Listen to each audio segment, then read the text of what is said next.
Hello guys. पिछले lecture में हमने पढ़ा था electric field due to a dipole at its axial point. इस लेक्चर में हम लोग पढ़ने जा रहे हैं electric field due to a dipole at its equatorial point. ठीक है, तो आप हेडिंग लगा लीजिए।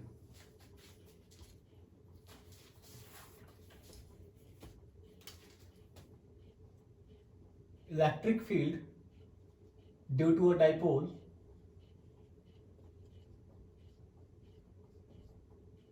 में ये हमारा सेकेंड पॉइंट है, that is at its equatorial point.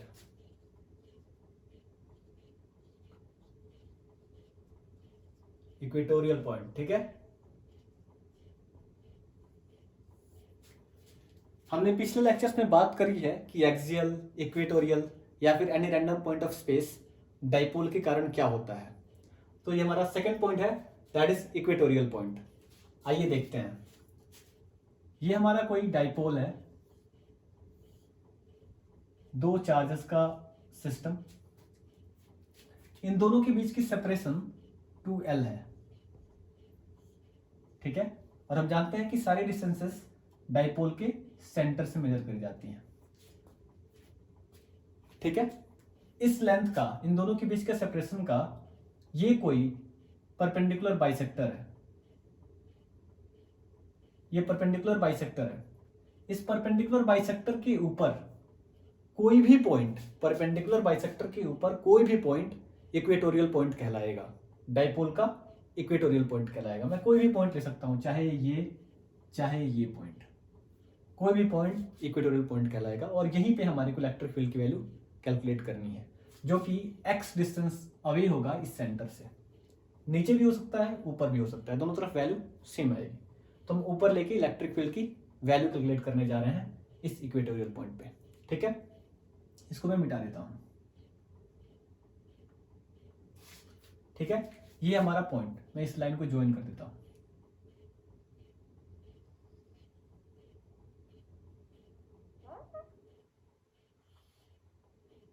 ठीक है। यहां पे मेरे को इलेक्ट्रिक फील्ड की वैल्यू कैलकुलेट करनी है। यहां पे अगर इलेक्ट्रिक फील्ड की वैल्यू चाहिए हमारे को, तो यहां पे हमारे को टेस्ट चार्ज रखना पड़ेगा और इलेक्ट्रिक फील्ड की डायरेक्शन देखनी पड़ेगी, है ना। उसके बाद हम लोग वैल्यू कैलकुलेट करेंगे। तो मैं इन दोनों लाइंस को ज्वाइन कर देता हूं, दोनों चार्जेस के साथ।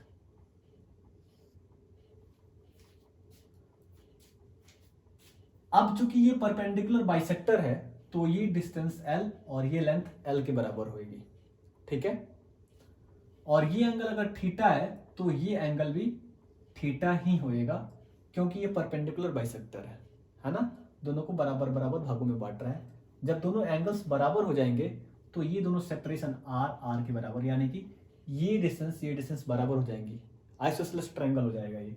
जब ये दोनों एंगल थीटा, तो ये डिस्टेंसेस आपस में बराबर हो जाएंगे, ठीक है।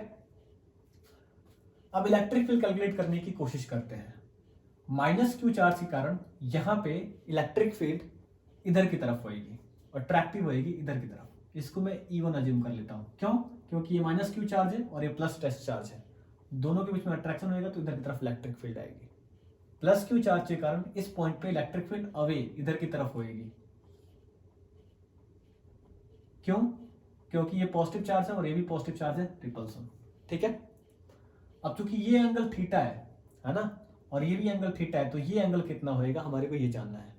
उससे पहले इलेक्ट्रिक फील्ड E2 है और E1 है। अगर इस पॉइंट पे मेरे को नेट इलेक्ट्रिक फील्ड चाहिए, तो मेरे को इन दोनों का वेक्टर सम करना पड़ेगा।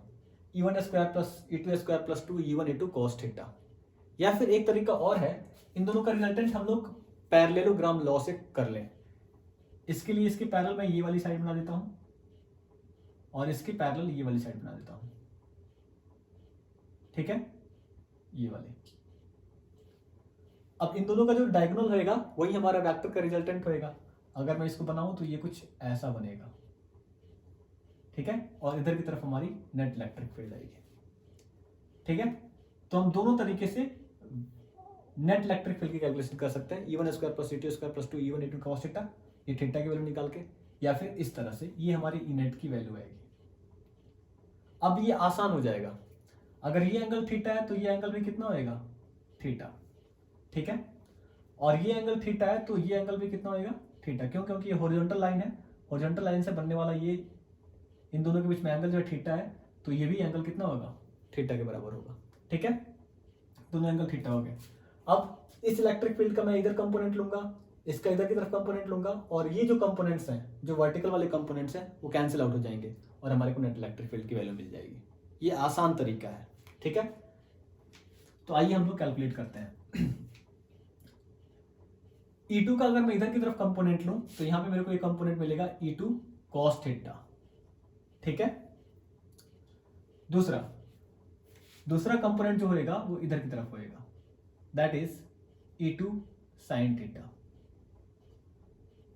ठीक है, अब E1 का अगर इधर की तरफ कंपोनेंट लूं तो आएगा E1 cos थीटा, है ना, इधर एंगल उधर थीटा।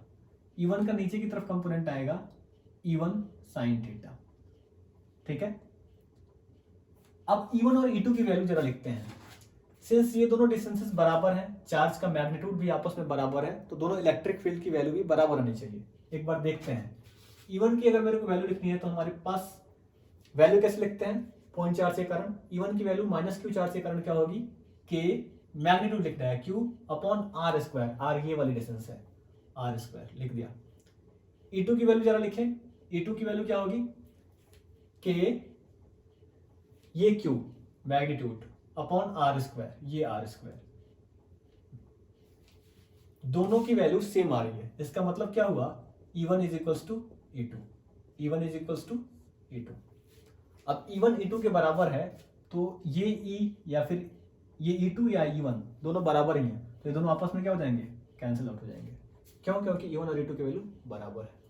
तो ई नेट की वैल्यू किसके बराबर हो जाएगी, ई नेट की वैल्यू अगर हमारे को लिखनी हो तो हम यहाँ पे लिख सकते हैं E net is equals to E1 cos theta plus E2 cos theta, और आसान भाषा में बोले तो क्या लिख देंगे, 2E cos theta.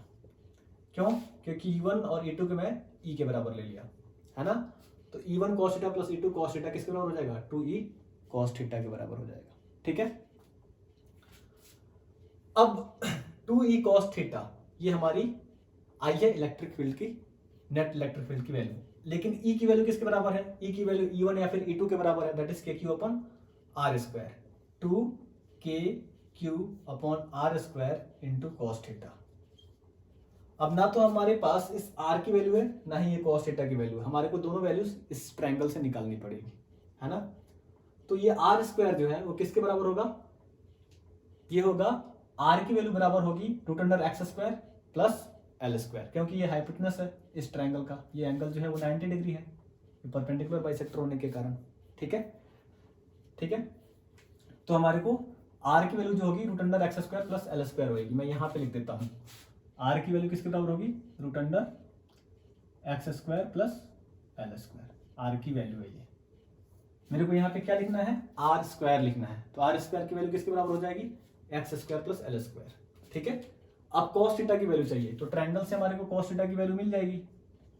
cos theta की वैल्यू कितनी होगी, cos थीटा, इस ट्रायंगल में cos थीटा की वैल्यू क्या हो जाएगी, cos थीटा की वैल्यू होती है base upon hypotenuse, that is L upon R, L upon R। और R की वैल्यू हम लोग जानते हैं, R की वैल्यू कितने निकाल रखी है हमने, root under x square plus L square,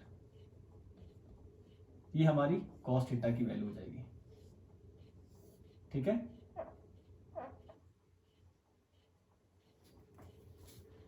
अब इन दोनों वैल्यूज को यहां पे पुट कर देते हैं, ये वैल्यू हो जाएगी 2KQ R square, R square की जगह पे क्या हो जाएगा, x square plus L square, cos theta, cos theta की वैल्यू कितनी हो जाएगी, L upon root under x square plus L square, ये हमारी वैल्यू हो गई। इसको सॉल्व करें तो क्या वैल्यू आएगी, इसको सॉल्व करेंगे तो x square plus L square, ये और x square plus L square, ये है एक और ये है आधा, दोनों मिलकर कितने हो जाएंगे 1.5, डेढ़, और इसको हम लोग क्या लिख सकते हैं 3/2। ठीक है, तो क्या लिख सकते हैं हम लोग 2KQL, है ना, 2KQL x square plus L square और root under x square plus L square, है ना। इन दोनों को अगर हम लोग मिलाएं, मल्टीप्लाई करें, तो हमारे पास वैल्यू क्या आएगी, x square plus L square की पावर 3/2। ठीक है, ठीक है, ये 1 है, x square plus L square को 1 अज्यूम कर ले तो root under x square plus L square कितना हो जाएगा, आधा। या फिर हम लोग इसको ऐसे लिख सकते हैं, ये ऐसे कुछ लिखा गया है। अब मल्टीप्लिकेशन में पावर को ऐड कर लेते हैं ना, मल्टीप्लिकेशन में पावर को ऐड करेंगे तो 1 + 1/2 कितना हो जाएगा, 3/2। ठीक है, ये हमारी ई नेट की वैल्यू हो जाएगी के q l upon root x square plus L square की पावर 3/2। अब हमारे पास ई नेट की वैल्यू ये आई है, लेकिन हम पिछले लेक्चर से जानते हैं कि एक कंडीशन है डाइपोल के साथ, शॉर्ट डाइपोल के साथ इवन, कि if x is greater than l, अगर ये जो x दिया गया है वो l के कंपैरिजन में बहुत बड़ा हो तो इस l को यहां से नेग्लेक्ट कर सकते हैं, इस l को यहां से नेग्लेक्ट कर सकते हैं। नेग्लेक्ट सिर्फ वहीं पे करेंगे जहां पे प्लस या माइनस हो रहा हो, मल्टीप्लिकेशन में नेग्लेक्ट नहीं करेंगे। ठीक है, मल्टीप्लिकेशन में नेग्लेक्ट नहीं कर सकते हैं। तो ई नेट की जो वैल्यू आएगी वो कितनी आएगी, 2kql upon x square plus L square में मेरे को एल स्क्वायर को नेग्लेक्ट करना है, तो वैल्यू क्या आ जाएगी, एक्स स्क्वायर की पावर 3/2। ये 2 से 2 कैंसिल आउट हो जाएगा, ई नेट की जो वैल्यू आएगी वो आ जाएगी 2kql अपॉन एक्स क्यूब। ठीक है, ये वैल्यू आ जाएगी। यहाँ पे हम लोग इंट्रोड्यूस करेंगे डाइपोल मोमेंट को। डाइपोल मोमेंट क्या होता है, P = Q × 2L, ये डाइपोल मोमेंट होता है। ठीक है, P = Q × 2L dipole moment.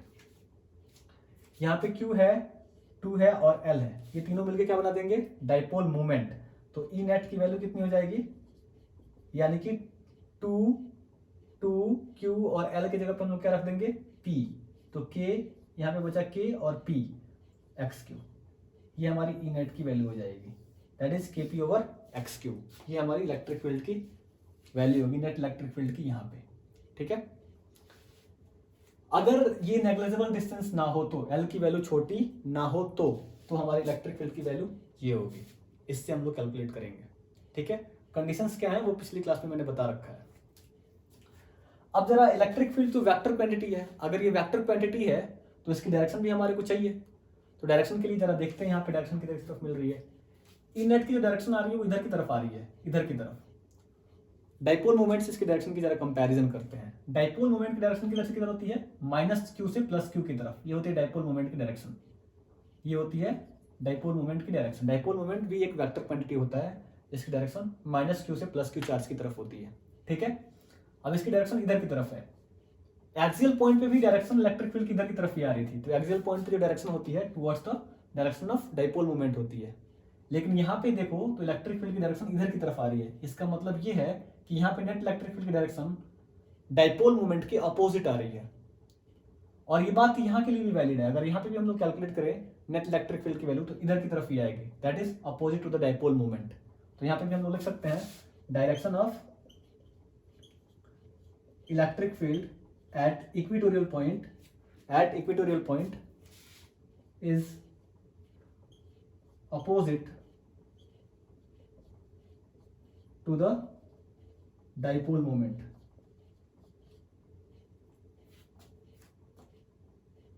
ये इक्वेटोरियल पॉइंट है।